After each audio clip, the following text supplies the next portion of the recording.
moved to China 3 months ago, so I'm sharing my first impressions, some realizations, and what my day-to-day life actually looks like as a Kiwi living in China. I'm also going to give my perspective on the most asked question I've had, which is China safe for foreigners? Come along and find out.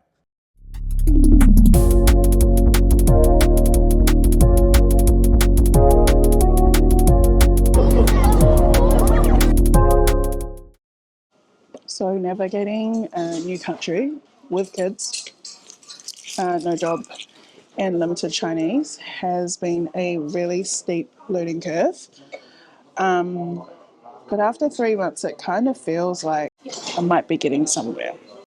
Moving to China has meant giving up my full-time job and hitting pause on my career because I can't practice the law in China if I'm not Chinese. As someone who has been heavily career focused for the past 10 years, that has been the biggest mental challenge. Add learning a new language, adjusting to new food, culture, and way of life, it sometimes feels like I've bitten off way more than I can chew. So a lot of friends and family have been asking what my everyday life looks like now that I'm not consumed with work. So let me show you. So most days we have an early start. John normally gets up first and helps get our daughter dressed and breakfast on the table before I get up and finish getting her and me ready before walking her to school. After dropping her at school, I continue on with my morning walk. We are so lucky to live in quite a green area of Beijing on the outskirts of the city, so we have some beautiful places to take daily walks. This is not the general China they tend to show you in the media back home. After my walk, I normally grab a coffee from our coffee shop on site and use this time for phone calls home with friends. It's normally about 8:30 by the time this happens, so lunchtime in New Zealand. So even though I don't have a job, I am still doing some contract work. So after the coffee, I'll head home to get some emails and submissions done before getting ready to start my day. Once I'm ready, I'll normally head out to find a new mall or a coffee shop and get some work done and to edit some videos.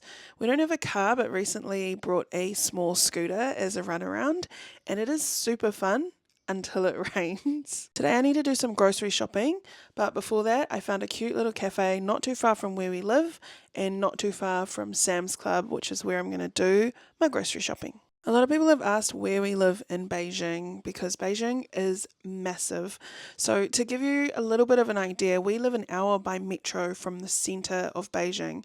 So think Tiananmen Square, Forbidden City, the Hutongs, and if I head into the city, I normally like to spend a whole day just exploring. So I've got to plan that in advance because I do need to be back in our suburb to pick up my daughter after school. So the coffee shop that I found is called Pupa. It's in the Shunyi district. It is famous for its good sourdough. So I grabbed a 3-cheese loaf for dinner before grabbing another coffee. Now I really wanted to try a sandwich as well, but they only serve them from Tuesday to Sunday, which is pretty typical around here.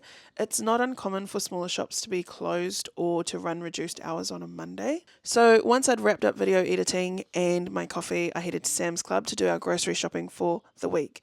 Sam's Club is the Walmart version of Costco. So it's a membership store where you can kind of buy semi-bulk items. I'm not a big cook generally, but we do like to eat at home Monday to Thursday and then spend Friday and our weekends eating out or ordering off Meituan. Our apartment doesn't have an oven, so everything either has to be cooked on the stovetop or an air fryer. We also don't have the convenience of a chest freezer or family to buy home kill-off, so we do shop a little bit more frequently for groceries here. In saying that though, we eat a lot fresher, so vegetables and fruit are very cheap, so we have a lot of those, and we either have rice or noodles most nights, but tonight we're going to have cooked chicken with salad, rice, and the sourdough loaf that I brought from the cafe. The cost of food here is very cheap compared to New Zealand, and while we don't get access to things like Vogels or salt and vinegar chips, we can still have little bits of home with New Zealand butter and cheese. Having some familiar snacks has also helped our daughter adjust to moving to China as well. Another thing that has really helped her settle is being able to walk her to school and pick her up each day. And for me, that is a massive highlight of not working all the time like I was in New Zealand. Most days, if it's fine, because we live on campus, I'll pick her up and she will play in one of the 4 playgrounds with other kids who also live on campus.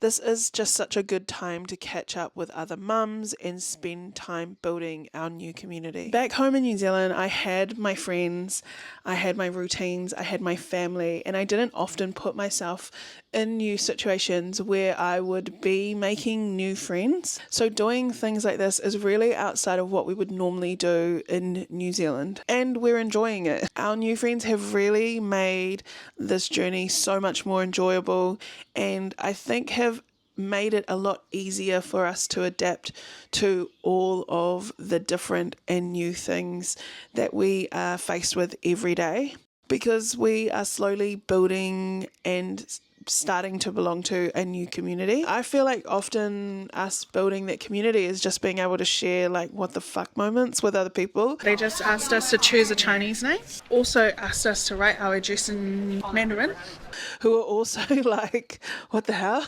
This is not normal, or this is so different from what we're used to. On top of that, it's just some of the other bureaucratic things, administrative things that we have to do, like always carrying our passports or registering our guests at the police station. Just being able to kind of share information and knowledge about how we get around those admin kind of speed bumps to help it be a little bit more of a smoother transition for all of us. But the reality is, though, my day in China now is very dictated by my daughter's school schedule, as opposed to being dictated by the court times like it was in New Zealand. I do sometimes feel like there are some downsides to that, not having the luxury of family living down the road or nearby, and realizing that it is just my husband and I and my daughter in China, which definitely I think has made building that new community so much more important for us. So yeah, we're just super grateful that we've found some people who we can build a community with on the other side of the world. And finally, on the question of do I think China is safe for foreigners? Personally, I haven't experienced anything to say that it's not. In fact, sometimes it feels a lot safer than New Zealand. Like moving around at night, like being out at night with our daughter at the mall at 10 o'clock, like being able to go for a run in the evening and not be worried that you might come across things like groups of young people that are loitering around looking for trouble. You're not going to walk through a mall and have somebody do a ram raid. Obviously, with a huge country and a huge population, there are some things that might be a little bit questionable, but on the whole, I think China is very safe for foreigners. When we were getting ready to move to China, family and friends were saying things like, wow, it's such a big move, or wow, it's like the other side of the world, or even we could never do something like that.